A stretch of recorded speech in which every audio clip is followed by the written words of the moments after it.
Hello, everybody, and thank you for tuning in to the Liberty Report. With me today is Chris Rossini, our co-host. Chris, welcome to the program. Great to be with you, Dr. Paul. Very good. We want to talk about inflation today. You can't talk about inflation if you don't talk about the Fed. So the short answer to our problems that we're facing today is get rid of the Fed, and a lot of good things will come of it eventually anyway. But we've been messing around with the Fed, our country, since 1913, and they were supposed to give us a stable currency and a stable dollar and make sure there's full employment and make the world wonderful. But I think there's a lot of fiction going on, a lot of fake news out there when it comes to economic policies. And there's a big discussion going on right now about inflation and deflation and what's happening and what the policies ought to be and what the Fed ought to do and will the Fed survive? And I think that's a good debate because I think the Fed is under the gun and they deserve to be. And a lot of people are asking me now on the business programs, well, do you agree with Trump? He's always, he's always criticizing the Fed, and you criticize the Fed, so do you agree? Yeah, I agree with criticizing the Fed, but I don't think my criticism is the same as the president. He has a different approach to this.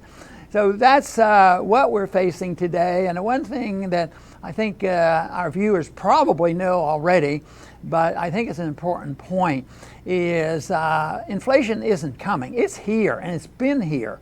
And that's the reason we should think in terms of what is inflation? Is inflation measured by the government report of the CPI?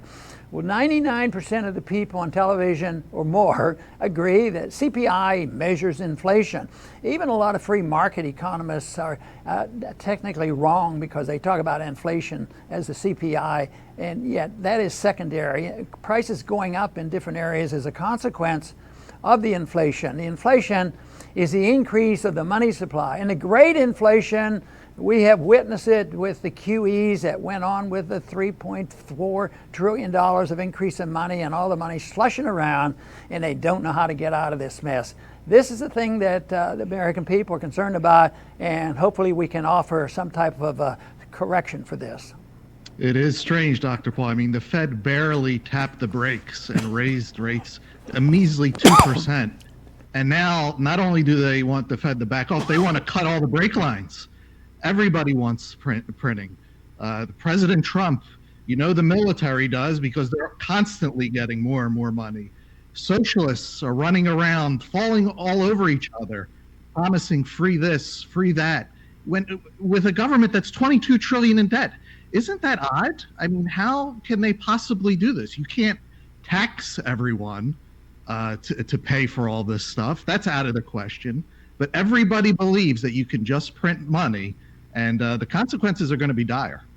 Yes, and there's a lot of measurements for the monetary inflation, because this is not a new phenomenon. It's been around for a long time.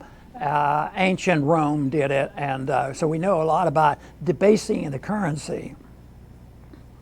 Back then it was, excuse me, back then it was literally diluting the metals. And Chris, go ahead and take us for a moment. Yeah, I know the feeling, Dr. Paul. The second thing that I was going to tell our viewers is that there's a tendency to defer to authority. Are you back, Dr. Paul? I'm fine. Go ahead. Okay. I'll be There's a minute. a tendency to defer to authority. They'll figure this out. Their money's on the line too. But you know what? They're not going to figure it out. The Soviets didn't figure it out. They were a superpower with tens of thousands of nuclear weapons. And I jotted down a quote that always stuck with me, and it was from Lech Walesa, and I'd like to read it. He said, "I had conversations with all the powerful people in the world, presidents, prime ministers, and none of them believed that there was any chance of toppling communism before 2000. I didn't meet a single person in the entire world." And you could go back to our financial crisis in 2008. Could you imagine going into Bear Stearns or Lehman Brothers a year before and saying, you're going to be boarding this place up? They would have looked at you like you were crazy. But it doesn't matter. A scam is a scam, whether it's gigantic or whether it's small. And that's why we need to move from this fiat money system to sound money. And what I was getting into a little while ago was that this is something that's been going on for a long time, and throughout history, the best measurement of the value of a currency has always been the price of gold. But it's really not the price of gold. Gold is just reflecting the devaluation of the currency. And there's a lot of that going on because when the Fed took over, the ratio was $35 to an ounce of gold, and today it's $1,500 to an ounce of gold. And that is a lot of devaluation. And when markets get distorted by a lot of fiat money, a lot of printing, and a lot of debt, that the market becomes stronger than the money managers, and that's what we're witnessing. The market is overriding the Federal Reserve. The market is always demanding a correction. They want liquidation of debt and malinvestment, but politicians can't stand that. They can correct it to some degree, and that's when they can get out of a milder recession, but eventually they can't get out of it. And what's going on today, they're not getting out of it. And this idea that, well, we've had economic growth for 10 years, greatest economic period of growth forever, and yet it's only been 3 or 4 years that they've seen some statistics improving. But the last time that the GDP was over 3% was 2003. So we've been in the doldrums for a long time. And if you take the amount of money printed, which does not create wealth, and look at that, at the amount of debt is created, that's where the so-called GDP is. So even the GDP of 2% or so is just fictitious too, because that is just measuring what government spends and how much debt there is, and people come up short.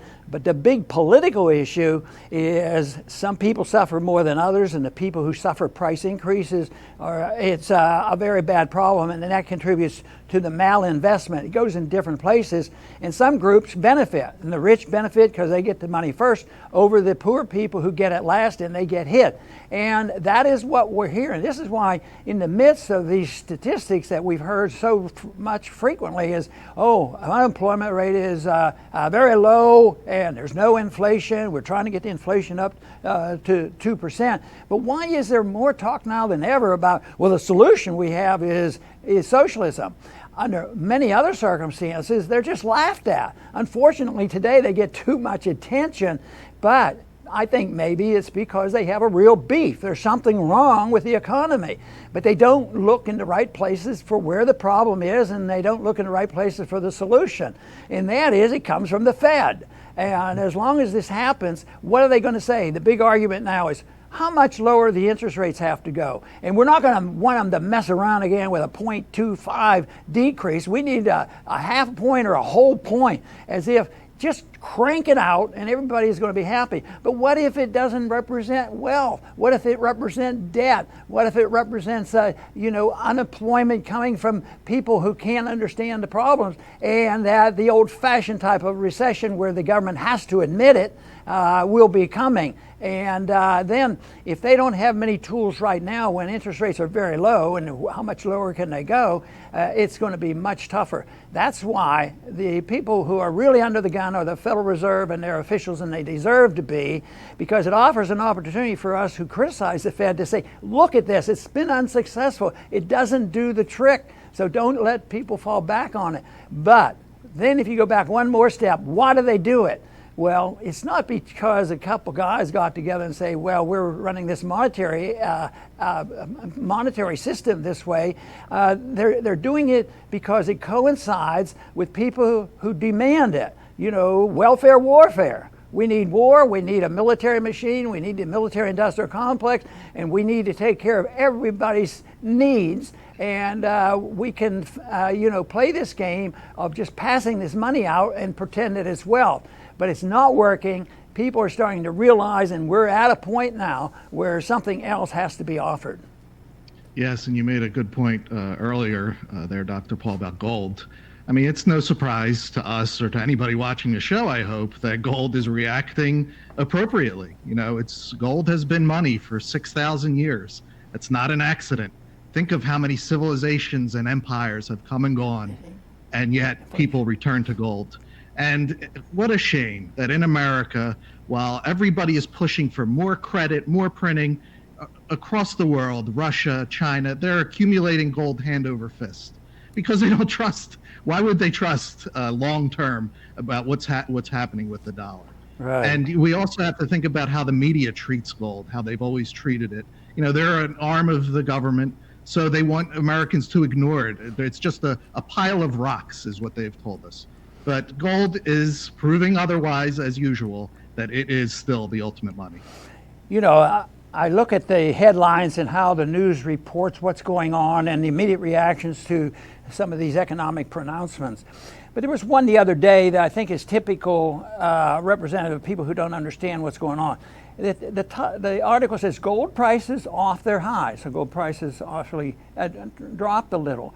And it did because the CPI was said to be rising faster than it should. Ordinarily, what's going on, if prices start to rise, that means the money is shifting, maybe from the bond markets and other places that's coming out, and they're pushing up prices, and there's more price inflation, and that means more gold prices are going to go up, and you'd invest in gold. But for this 24 hours or so, they thought, oh, well, the CPI is going up, so therefore tomorrow the government isn't going to print as much money because they'll have to deal with inflation. But that's just superficial, it's temporary, but it means they don't think in terms of monetary policy in a proper manner. But recently they have admitted in this past week, I heard a couple of the politicians admit, we got over 2% inflation rate, which is literally evil to deliberately have a policy that say we're going to steal the value of your money at least at 2%, and usually it's always much better. But they admitted that it was even over 3% at the current rate, if it continues, that the inflation rate. But the urging was that means they'll be tempted to not lower the interest rates. And the warning is, don't do it. This is still bad. We can tolerate a lot more inflation, 3 or 4%. But before this is all over, the great inflation will be much, much worse, because literally the great inflation has already occurred. It's out there. It's just trying to work its way out. The great inflation were the QEs. It was these trillions of dollars that were created out of thin air, and they're sitting around there, and they're buying bonds, and people want bonds. The price goes up and the interest rates go down. But it never gets into the marketplace. It never gets into really helping people. And this is the reason that this inflation, which started in 2013, 2007 and stopped in 2013, the QEs, it's still there. It hasn't gone away, and the balance sheet for the Fed is very, very high. And the psychology is, if we get into trouble, the Fed is even going to create more. They will already they're starting to talk about QE again. Oh, well, if the interest rates go too low, we can buy up anything, and they'll be back buying bonds. They will keep monetizing debt. But what they won't admit to is it's self-limiting. It will limit. And I think that day is coming. The Federal Reserve and managing our money they've been a total disaster. The first thing they did in 1913 was finance the World War I, and they inflated. But what was the first thing they did in the Depression? They took the gold away so they can have unlimited printed. People weren't even allowed to own gold in this country. And that gold was, when they took over the gold, they went from $20 an ounce up to $35 an ounce to allow the government to print more money. And that lasted all the way up until 1971. Americans weren't allowed to own gold, but foreigners were. But even by 1971, it still wasn't enough ability to inflate the paper money.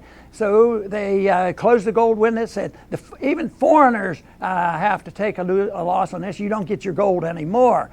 And so what happened after 1971, gold went from $35 an ounce quickly after over 10 years up to $800. Too fast, too much too fast, and it had to correct, it had to adjust. But even by the year 2000, gold was $270 an ounce, a lot more than $35 an ounce. but it was just the beginning of a new century, and it was just the beginning of massive inflation and constant war. So it went from $270 up to $1,800. Of course, then that was too fast, and it went down to $1,000. In 2016, it was just a little over $1,000. And I believe that we're in a current upswing in the gold price since 2016, because it went from a little over $1,000 now up to $1,500. And I think that is just the beginning. So the great inflation is locked in place. They've already started. There's no sign whatsoever of the Fed ever cutting back, because there's no sign that you can find 10 politicians in Washington who are able to vote to cut spending. And the truth is, you cut spending right now, there are immediate victims. It's true, that happens. The people who are seeing the military-industrial complex, they're going to be very unhappy. People who get foreign aid, they're going to be unhappy. But people who get domestic welfare, they're going to be unhappy. And so it's not going to happen. So this great inflation is going to get greater and greater, and the market is going to become more powerful than the Federal Reserve. And it always happens. Ultimately, the market is more powerful than the government managements, and they're going to eventually have to accept the fact that there will be liquidation of debt. Individuals can liquidate debt by declaring bankruptcy or backing off on their spending and working harder, get 2 jobs, and liquidate debt. That doesn't happen with a country, and it certainly doesn't happen with a country that has the reserve currency of the world. And that's what we have. So we have license to steal. We have license to print and pass out. So other countries around the world that have depended on our dollars, they're in worse shape than we are. So we can't go buy euros and Japanese yen and these other currencies because they're in worse shape. But the liquidation of debt will occur. They can't stop it because there's too much debt, and there's too much confusion on who owns the debt, and there's going to be too much social conflict over this. There's going to be a lot. People are going to get angrier and angrier, and that is why what's happening politically is very serious, because socialism shouldn't be getting this much attention in this age where, we've had a good standard of living, but they're giving credit to the wrong things.